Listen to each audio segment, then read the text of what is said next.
beberapa hal penting terkait fuzzy logic. Seperti apa itu fuzzy logic, lalu kita akan membahas tentang imprecise data beserta contoh-contohnya, fuzzy set, dan bagaimana penerapan fuzzy logic dalam suatu sistem.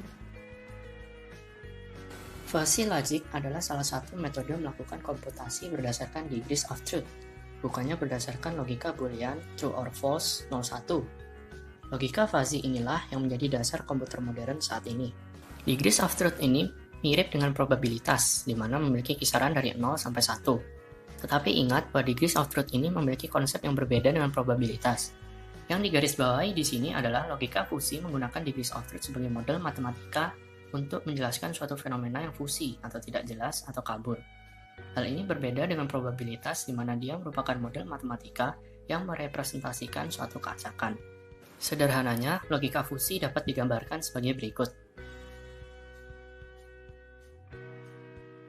Logika fusi ini merupakan evolusi dari boolean, yang membuat kita bisa menentukan nilai di antara 0 dan 1. Logika fusi memiliki toleransi terhadap data-data yang tidak tepat.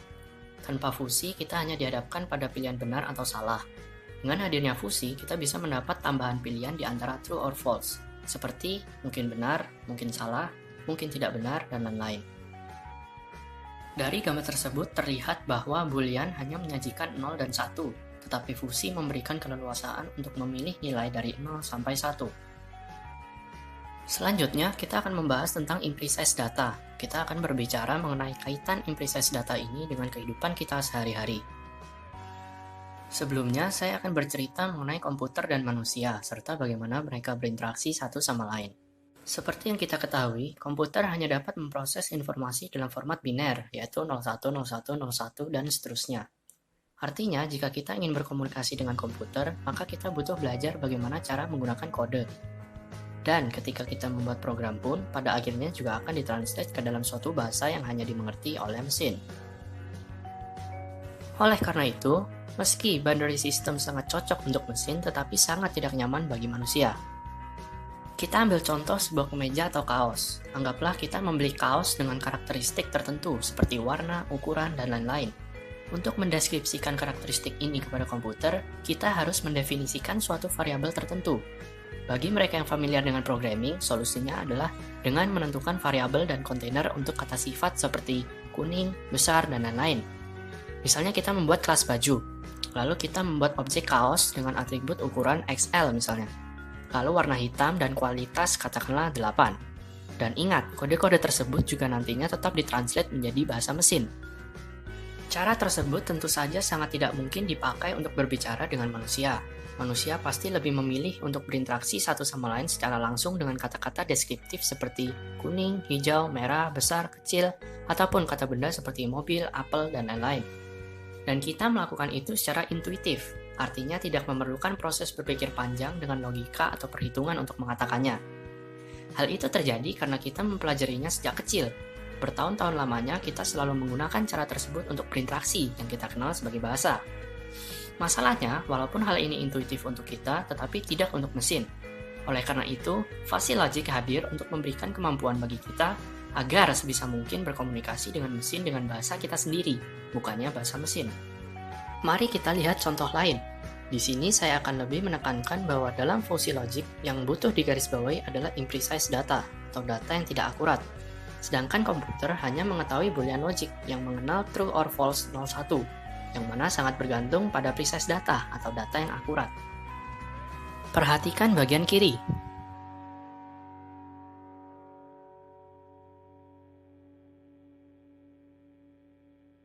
Dari kejadian tadi, kita melihat seseorang sedang menyeberang jalan, sementara ada sebuah mobil yang mendekatinya, dan ada orang lain yang berdiri memberikan informasi detail tentang apa yang terjadi. Seperti, awas, sebuah mobil dengan berat 3 ton dengan kecepatan 90 meter per hour menuju ke arahmu dari utara. Tetapi, jika kita perhatikan, informasi ini cukup tidak berguna bagi orang tersebut. Dan yang dibutuhkan orang tersebut adalah cukup waspada akan bahaya dan segera keluar dari bahaya tersebut. Sedangkan di sisi kanan, terdapat situasi yang sama persis, tetapi informasi yang diberikan hanya, awas, ada mobil. Dan itu memang informasi yang mungkin dibutuhkan oleh si penyeberang jalan. Bahkan tanpa informasi mengenai berat, kecepatan, dan arah mobilnya, kita bisa membuat keputusan yang tepat untuk menginformasikan ke orang dan menyelamatkannya dari bahaya.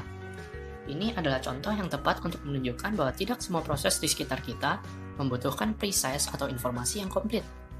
Mari kita lanjut ke contoh selanjutnya, yang biasa kita lakukan dalam kehidupan sehari-hari. Misalnya menyesuaikan suhu air saat sedang mandi.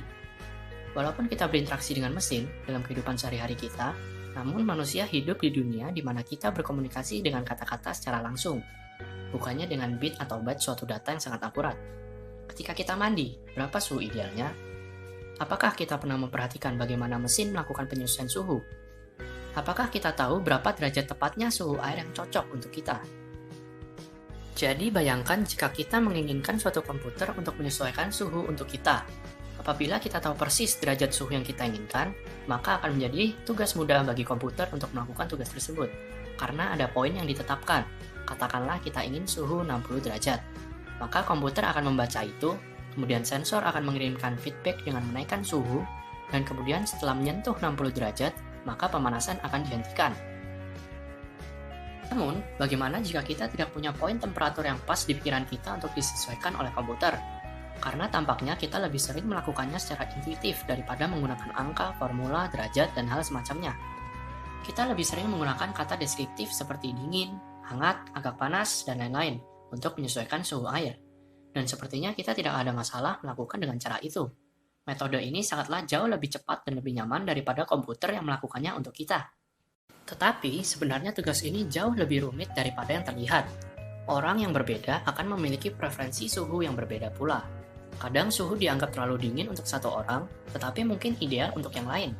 Bahkan dalam satu orang yang sama, mungkin memiliki preferensi suhu yang berbeda seiring musim berganti.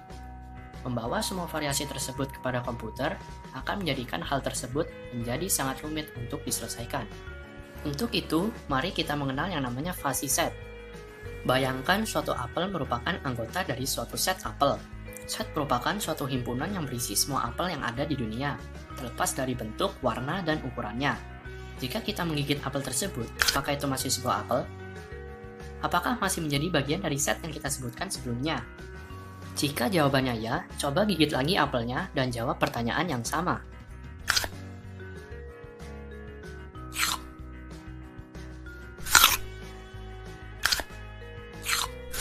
Setelah beberapa gigitan, kita setuju bahwa yang awalnya apel itu sudah tidak lagi menjadi bagian dari set apel. Sekarang lebih ke arah satu set baru yang kita sebut apple core. Tapi bisakah kita tahu kapan sebenarnya apel berubah kondisinya dari apple menjadi apple core? Kita dapat membedakan apel dengan apple core sangatlah mudah. Tapi bagaimana dengan semua kondisi di antaranya? Dari sudut pandang komputer, segera setelah kita menggigit apel, maka bagi komputer itu sudah bukan bagian dari apel lagi, karena itu tidak memenuhi persyaratan dalam set apel. Dan juga bukan milik apple core, karena kita tidak memiliki persyaratannya juga. Jadi, di sini kita menemukan ide bahwa fenomena fisik di dunia ini tidak dapat hanya dikategorikan menjadi false atau true saja, tetapi kita harus bisa mendefinisikan lebih banyak keadaan di antara mereka. Dan di sanalah fuzzy logic berperan sangat penting. Selanjutnya, kita akan melihat bagaimana cara kerja fuzzy dalam washing machine system. Kita memiliki input yang merupakan crisp values. Crisp value bisa dikatakan sebagai fakta yang mempunyai precise value. Tapi kemudian kita memodifikasinya atau memalsukannya dengan suatu proses tertentu hingga kita memiliki fuzzy set. Dan inilah yang akan masuk ke dalam inference system atau inference engine. Disinilah terjadi magic. Ini merupakan tempat terjadi berbagai pertimbangan. Jadi kita memiliki rule base. Rule base ini memiliki suatu kondisi lalu diikuti akibat atau tindakannya. Misalnya, if water is dirty, then bla bla bla bla. Water itu datang dari fuzzy set, dan kemudian akan dicek membership function dari dirty. Yaitu, sensor akan melihat airnya untuk mengetahui seberapa parah tingkat kekotorannya. Kalau misalnya air berwarna hitam pekat, maka sensor akan berdeteksi ini sangat kotor, dan katakanlah nilainya 1.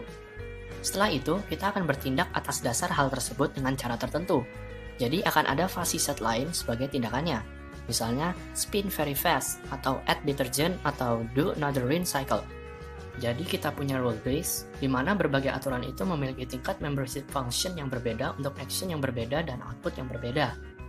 Kita menjalankan semua rule itu dan kemudian mengkombinasikannya di dalam inference engine.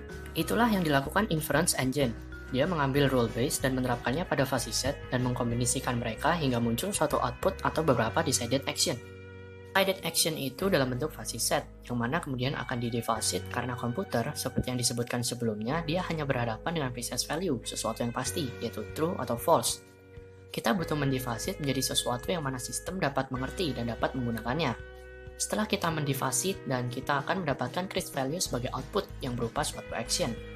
Sekarang pertanyaannya, apakah ini bisa bekerja tanpa fuzzy logic? Jawabannya adalah bisa. Lalu bagaimana cara kerjanya tanpa fuzzy logic? Kita tetap mengambil crisp value, kemudian tanpa fuzzy logic, kita akan menerapkan banyak sekali if statement. Misalnya dari crisp value, kita dapat temperatur katakanlah 20 dan dirt 5. Lalu, if temperatur di bawah 30 dan dirt di atas 5, maka do rinse cycle.